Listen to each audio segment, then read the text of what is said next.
आकाशवाणी नागपूर धैर्यशील मेश्राम आपल्याला ठळक बातम्या देत आहे।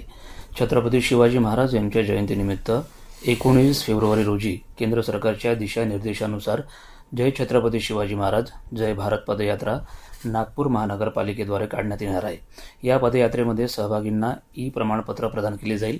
या पदयात्रेत जास्तीत जास्त नागरिकांनी सहभाग नोंदवावा। तसेच www.mahabharat.gov.in या संकेतस्थळावर आवश्यक ती माहिती नमूद करून आपले ई प्रमाणपत्र डाउनलोड करून घ्यावे, असे आवाहन नागपूर महानगरपालिकेच्या वतीने करण्यात आले आहे।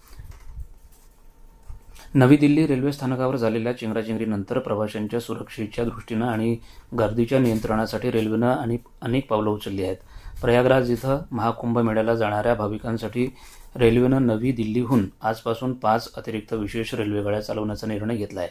तसंच नवी दिल्ली रेल्वे स्थानकावरून प्रयागराजला जाणाऱ्या सगळ्या विशेष रेल्वेगाड्या फ्लॅट क्रमांक 16 वरून रवाना होतील। नागरिकांनी अफवांवर विश्वास ठेवू नये, असं आवाहन रेल्वे मंत्रालयाने केलं आहे।